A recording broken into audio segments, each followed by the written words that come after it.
창세기 36장 6절에서 8절입니다.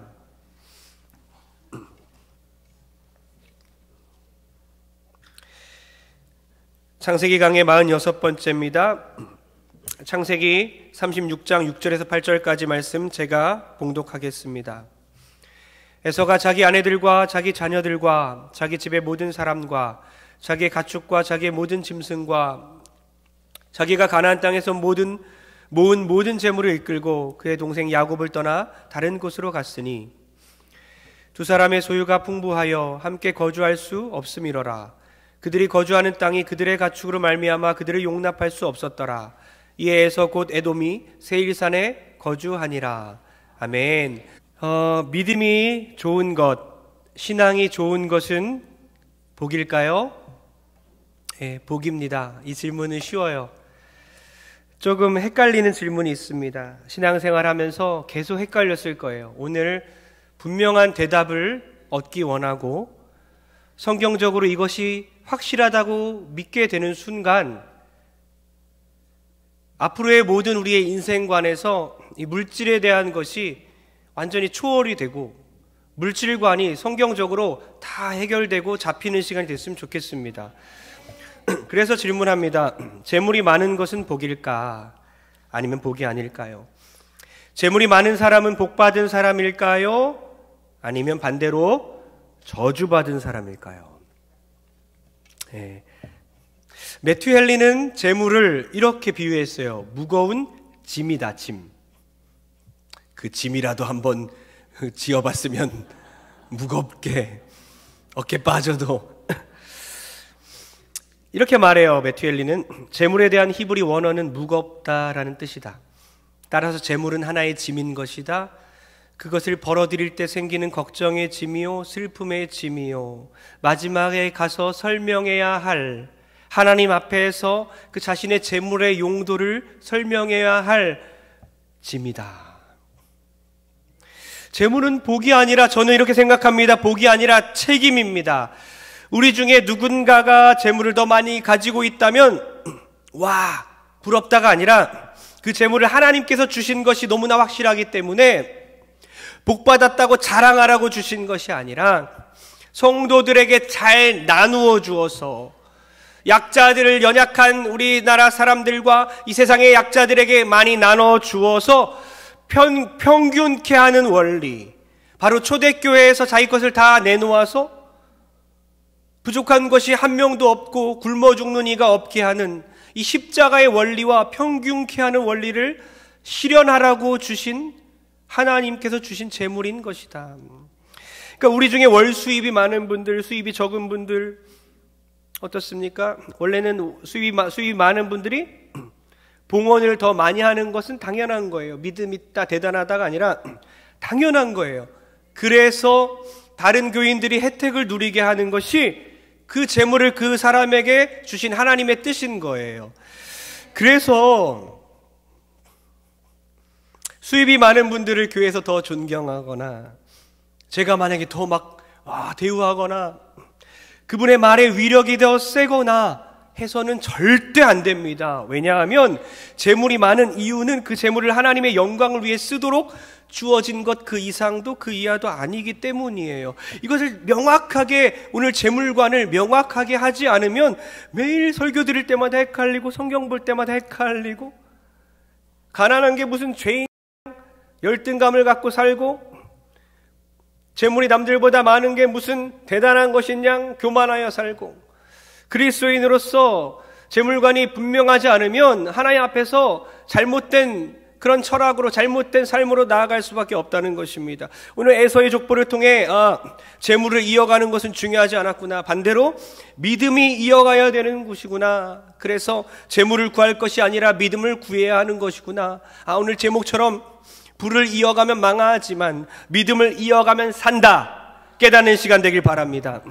에서는 신앙보다 불을 추구했습니다. 2절을 다 같이 읽겠습니다. 2절 시작. 해쪽 속 멜론의 딸 아다와 히위족 속 시브온의 딸인 아나의 딸 오홀리바마를 자기 아내로 맞이하고. 에서는 불신 결혼했어요. 가나안의 여인, 하나님을 믿지 않는 우상 숭배하는 여인을 아내로 맞이하는데 몇 명입니까? 2절과 3절까지 보면요, 잠깐만, 3명입니다. 여러분 부럽습니까?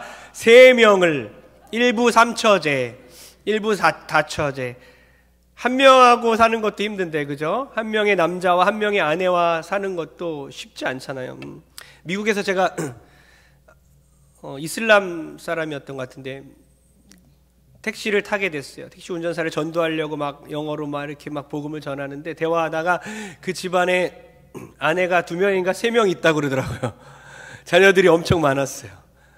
막 피곤하대요. 너무 힘들대요. 저는 행복했습니다. 저는 하나였습니다. 지금 일부 3처제, 하나님은 일부 1처제를 명령하셨고 그것을 결혼제도로 삼으셨는데, 에서는 일부 다처제의 죄를 짓고 불신결혼까지 했어요. 성도님들, 우리의 자녀들 불신결혼하게 해서는 안 됩니다. 신결혼해야 합니다. 신결혼. 믿음 안에서, 신앙 안에서 신결혼해야 합니다. 이미 불신결혼했다면 자녀의 가정이 그 부부가 복음화되도록, 주님을 믿도록 생명 걸고 기도하는 여러분 됐으면 좋겠습니다. 에서는 또 어떻게 했냐? 6절에 보니까 이런 말이 나옵니다. 6절입니다. 시작. 에서가 자기 아내들과 자기 자녀들과 자기 집의 모든 사람과 자기의 가축과 자기의 모든 짐승과 자기가 가나안 땅에서 모은 모든 재물을 이끌고 그의 동생 야곱을 떠나 다른 곳으로 갔으니. 우리 김가람 목사님 마이크 조금만 켜주세요.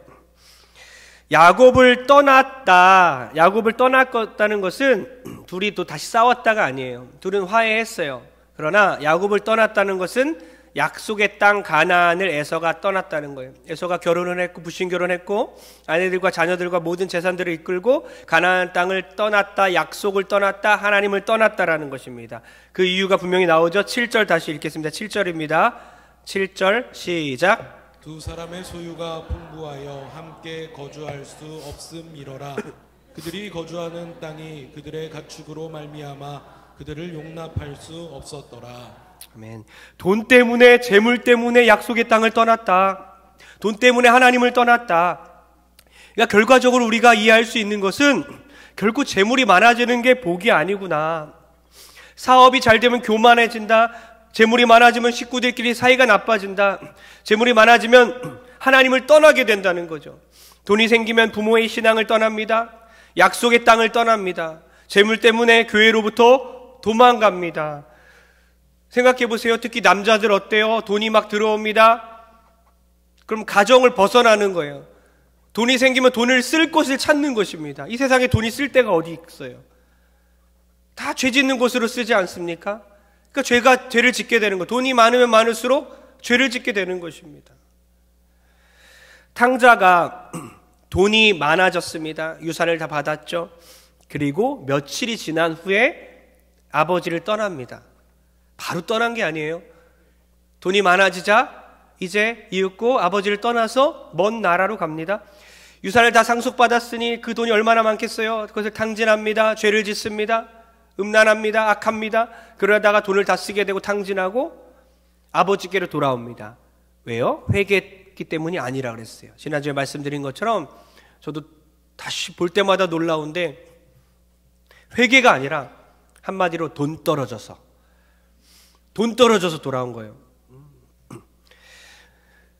돈 쓰러 갔다가 돈 떨어져서 먹고 살 길이 없어서 돌아온 거예요. 회개가 아니라 어쩔 수 없이 돌아온 겁니다. 그런데 또 생각해보니 그것도 은혜더라. 망한 것도 은혜입니다.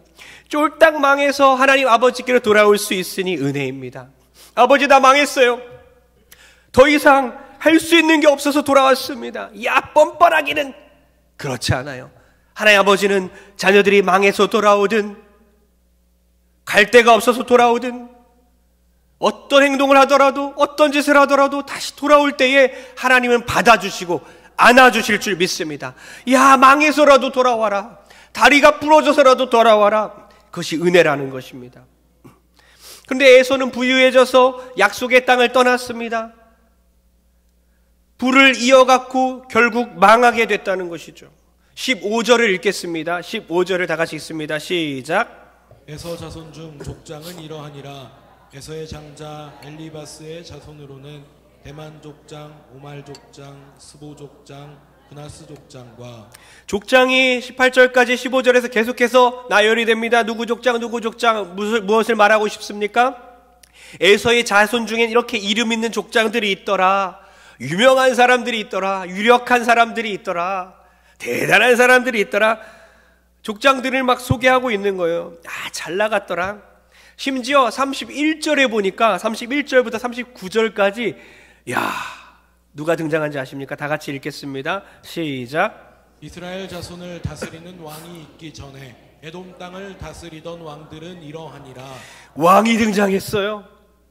에서의 자손에서 그 자손 중에 왕이 등장했다는 거예요. 생각해 보십시오. 쌍둥이 동생 야곱, 하나님이 복 주시겠다고 약속한 그 야곱의 자손 중에는 왕이 나오지 않고 있습니다. 유명한 사람이 없어요. 오히려 노예 생활을 합니다. 종입니다. 찌질합니다. 가난합니다. 별 볼 일 없습니다.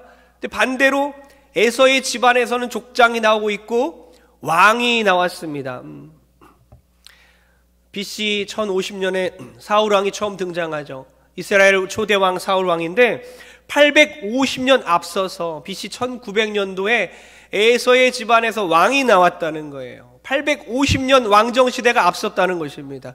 문명이 그만큼 앞섰다는 거예요. 생각해 보세요. 휴대폰 이런 거 뭐 1, 2년 지나고 3, 4년 지나면 안 쓰잖아요. 기계 계속 바꾸지 않습니까? 삐삐도 혹시 삐삐 들고 다니는 분 있나요? 저한테 삐삐 치십시오. 빨리. 이렇게 막 치잖아요. 삐삐 30년 전에 했나요? 30년 지나니까 골동품이잖아요. 싹 사라집니다. 모든 기계들은 1, 2년 사이에 다 최신화되고 바뀌는 거예요. AI 시대가 온다는데 이미 왔잖아요. 그죠? 계속해서 문명이 이렇게 발전이 되고 있는데 지금 850년이나 앞서서 왕정 시대가 왔다는 거예요. 얼마나 지금 차이가 납니까? 왕과 거지예요. 지금 원시 시대는 야곱은 원시 시대입니다. 이렇게 문명의 차이가 드러났습니다. 왕과 노예. 그런데 반전이 있습니다. 결국 에서가 정착한 곳이 어디라고요? 8절 다 같이 읽겠습니다. 다 같이 시작. 이에 에서 곧 에돔이 세일산에 거주하니라. 시온산이 아니라 약속의 땅이 아니라 시온산이 아니라 부를 위하여 정착하기 위해서 결국에는 성공을 위해서 선택한 세일산을 선택했다는 것입니다. 결국 하나님으로부터 약속으로부터 점점 멀어져가는 에서의 모습을 볼 수 있는 거예요. 한 배에서 나왔지만 이삭의 자녀이지만 야곱과는 완전히 다른 길을 가고 있다는 것입니다. 로마서 1장에 보니까 하나님께서 그들을 마음의 정욕대로 내버려 두사, 신학적 용어로 유기입니다. 선택의 반대말이에요. 그냥 내버려 두는 거예요. 마음대로 살아라. 그들의 정욕대로, 에피투미아, 헬라어로 에피투미아는 과도한 욕망입니다. 그 욕망대로 살아라. 내버려 두었다는 거예요. 마음의 정욕대로, 그 욕망대로 과도하게. 세상 사람 보십시오. 지나친 탐욕과 출세에 대한 욕망, 성공에 대한 집착과 지나친 사치와 아무도 제어할 수가 없어요. 맘모니즘, 그 신, 탐욕의 신을 위해서, 재물의 신을 위해서 살아가는 거예요. 우리는 질문합니다. 왜 그렇게 안 믿는 사람들이 세상에서 잘 되는 것일까? 왜요? 내버려 두심. 하나님이 내버려 두었다는 거예요. 그렇게 마음대로 살아가도록, 평생 돈을 위해 살아가도록, 앞뒤 안 가리고 돈을 위해서 무엇이든지 하도록 내버려 둔 거예요. 그런데 우리는 그들을 부러워하고 있는 이런 아이러니한 상황이 온 것입니다. 돈을 잘 벌고 승진하는 것이 우리는 복이라고 계속 생각하는 거예요. 눈먼 장님처럼 그 지나친 욕심대로 살아가는 사람들 보면서 좋겠다, 부럽다. 부러우면 지는 거예요. 그리스도인들은 세상 사람 부러우면 지는 겁니다. 그 부러워하고 있는 꼴을 하나님이 보면서 얼마나 답답해 하실까? 하나님이 택한 사람들이라면 욕망을 멈추고 돌아오게 하실 줄 믿습니다. 오히려 과도한 욕망대로 마음껏 돈을 벌고 성공하게 놔두는 게 아니라, 성공하면 너 믿음 떠난다. 너 재물이 너에게 들어오면 너 하나님 떠난다. 멈추게 하시고 돌아오게 하시고 그런 은혜가 있길 소원합니다. 왜 우리는 지지리도 가난한가? 그런 질문할 거예요. 왜 많은 그리스도인들이 여전히 출세하지 못했고 하나님 안 믿는 사람들이 더 잘 되는 것을 우리는 보고 있지 않느냐? 하나님 안 계시다? 하나님 계시면 다 잘 돼야 되는 거 아니냐? 오스카 와일드는 이런 말 했어요. 신들이 우리를 벌주고 싶을 때는 우리의 기도를 들어준다. 정말 우리가 한번 생각해 볼 말입니다. 신들이 우리를 벌주고 싶을 때는 우리의 기도를 들어준다. 그러니까 하나님께서는 하나님을 믿지 않는 그 사람들이, 세상 사람들이 과도한 욕망으로 돈의 노예가 되고 성공의 노예가 되어 승진을 하고 그렇게 인생의 목적을 승진으로 삼도록 방치해 두시고 벌을 주시려고 그 기도를 들어주신다는 거예요. 그러나 하나님은 우리를 사랑해 주셔서 우리를 때론 폭삭 망하게 하실 줄 믿습니다. 예, 아멘이 쏙 들어갑니다. 망하면 안 되는데. 하나님이 우리를 너무나 사랑하셔서 절대로 여기 산부 예배에 앉아있는 분들 절대로 로또에 당첨되지 않게 하셨습니다. 저는 그 하나님의 사랑을 일찍이 깨달아서 아직도 로또를 사본 적이 없어요. 주지 마십시오. 여러분, 믿음이 아니라 불을 이어가는 사람들, 불을 이어가면 사망입니다. 죽습니다. 결국 에서의 자손들은요, 이 에돔 족속들은요, 지구상에서 다 사라져 버렸다는 거예요. 그렇게 잘 나갔던 왕정시대가 도래했지만, 족장시대가 도래했지만 그들은 안개처럼 싹 사라져 버립니다. 마치 36장 딱 모든 에서의 민족들을 다 보여주고 그 다음부터 37장에서는 14장에 걸쳐서 야곱의 족속, 야곱의 자손들, 야곱의 계보만 보여주는 것처럼 말이에요. 성경에 어떤 성경을 기록하는 기법 중에 그런 게 있어요. 이 족보를 기록하는 기법, 톨레도트라고 하거든요. 이 계보를, 또 계보 나왔어. 또 족보 나왔어. 누가 누굴 낳고, 너무 힘들죠? 누가 누굴 낳고 하면서 자녀들을 이렇게 기록하는 방법 중에 이런 방법이 있어요. 구약 성경을 기록하는 저자들이 사용한 방법인데요. 계속 얘기할 내용을 나중에 적어요. 에서의 족보를 먼저 적은 이유는 여기서 끝내기 위해서예요. 끝났다. 마치 그들의 성공은, 그들의 이름은 하나님이 다 지워버리는 것처럼 그들의 족보는 끝난 거예요. 그리고 그 다음부터는 야곱의 족보가 시작됩니다. 요셉부터 시작해서 14장에 걸쳐서 창세기 끝까지 다음 주부터 진행이 되죠. 안개처럼 사라질 재물, 세상을 부러워하지 않는 여러분 되길 축복합니다. 하나님은 하나님의 택한 사람들의 이름을 기억하실 줄 믿습니다. 하나님은 우리를 주목하고 계세요. 여러분, 톨스토이의 그 단편소설 중에 사람에게는 얼마만큼의 땅이 필요한가, 제가 정말 많이 얘기했는데요. 또 얘기하고 또 얘기해도 저는 이게 가슴을 막 칩니다. 재물에 대해 생각할 때 이 이야기 잊으면 안 돼요. 가나안 농부인 주인공 바음은 어느 날 땅 주인이 불렀어요. 헐값에 땅을 다 팔겠다. 아니, 땅을, 너가 밟고 오는 모든 땅을 내가 다 주겠다라고 합니다. 그 바음은요, 그 땅을 막 밟기 시작했어요. 해가 질 때까지만 돌아와라. 너가 밟는 모든 땅은 다 너의 것이다. 막 뛰기 시작했습니다. 네, 멈추고 빨리 돌아와야 되는데 시간은 가고 있는데 보니까 더 비옥한 땅이 눈에 보여요. 와, 강남 땅이 눈에 들어왔어요. 한 바퀴 돌아야죠. 와, 요즘 땅값이 오르는 땅들이 보이는 거예요. 돌아야 됩니다. 막 열심히 찍고 깃발을 세우고 있는데 보니까 해가 뉘엿뉘엿지기 시작했어요. 야, 큰일 났다. 돌아가지 못하면 말짱도루묵 아니냐. 막 뛰기 시작했습니다. 막 뛰다가 결국에는 그 출발선으로 돌아왔어요. 그런데 돌아오자마자 바로 죽어버렸어요. 땅 주인이 그를 묻었습니다. 그러면서 이렇게 말합니다. 그에게 필요한 땅은 그가 묻힐 만큼의 땅이었다. 이거 우리 모두의 이야기예요. 우리가 묻힐 땅에, 그 작은 땅에 묻혀 죽습니다. 그리고 때로는 가루가 되어서 항 안에 담기죠. 그런데 우리는 끝까지 그 욕망을 향해 뛰는 것입니다. 아마 여기에 똑같이 바흠처럼 그 톨스토이 단편소설의 주인공이었더라도 우리도 계속 뛰어다녔을 거예요. 야, 뛰면 안 돼. 뛰면 죽어. 병이 있어서 내일 모레 그렇게 뛰다가 심장마비 걸려 죽는다 할지라도 갑자기 막 힘이 솟아서 막 뛰어다닐 것입니다. 온몸에 링거를 다 풀르고 병원에서 벌떡 일어나서 어떻게든 이 재산들을 내가 가지고 또 자녀들에게 물려주어야지. 믿음을 물려주는 것이 인생의 목적이 아니라 돈을 물려주는 것이 우리의 인생의 목적이 된 건 아닌지요. 여러분, 주일은 안식일의 개념이 있습니다. 우리는 이 주일에 예배를 통해서 안식을 경험해야 합니다.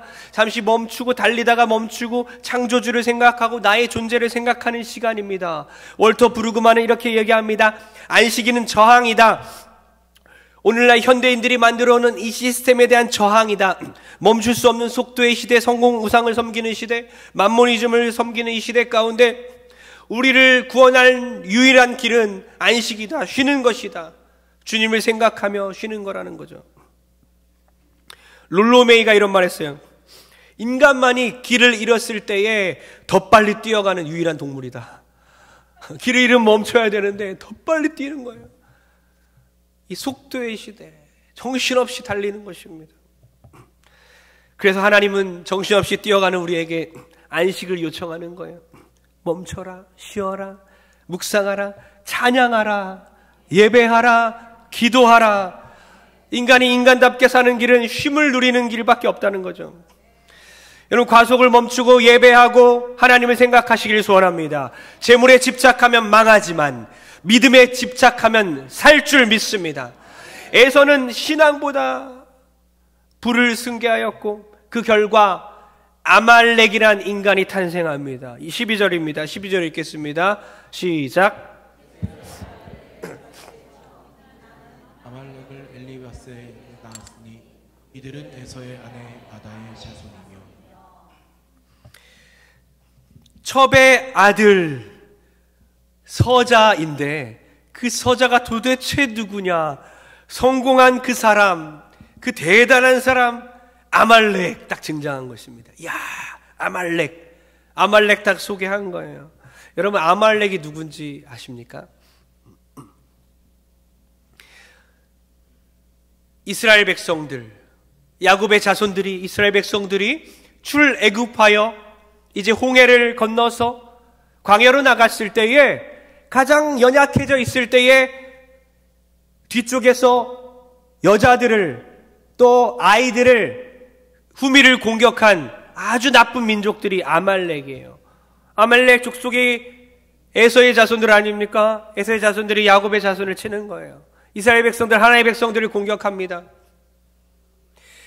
그때 하나님이 모세를 통해서 모세가 손을 올릴 때에 양옆에서 아론과 훌이 그 손을 붙잡고 있을 때에 전쟁에서 이기고, 여호수아는 칼로 아말렉 족속을 물리치고 손을 내렸을 때는 다시 이스라엘 백성들이 졌어요. 결국 하나님이 이스라엘 백성들로 승리케 하셨다는 것입니다. 여호와 니시, 여호와는 승리이시다. 하나님은 승리 하나님이십니다. 그때 하나님께서 이렇게 말씀하세요. 여호와께서 맹세하시기를 여호와가 아말렉과 더불어 대대로 싸우리라. 그러니까 아말렉은 평생 동안 하나님의 백성을 괴롭히는 원수입니다. 철천지 원수들이에요. 하나님과 싸우는, 하나님을 대적하는 자들입니다. 에서는 이렇게 신앙보다 불을 계승했고 그 결과 하나님으로부터 저주받은 사람 아말렉이 탄생된 겁니다. 야, 하나님 없는 성공 다 필요 없는 것이구나. 다 사라지는 것이구나. 다 헛된 것이구나. 여러분, 포기하는 여러분 되기를 소원합니다. 한 세대 안에 사단이 막 가지고 노는 거예요. 돈으로, 재물로 돈을 서로 물려주게 하면서 3대를 가지고 놉니다. 하나님으로부터 떠나게 만드는 거예요. 할아버지, 아들, 손자. 계속해서 재물만을 쫓게 하는 것입니다. 불신결혼, 성공을 위해서 결혼을 선택하는 거예요.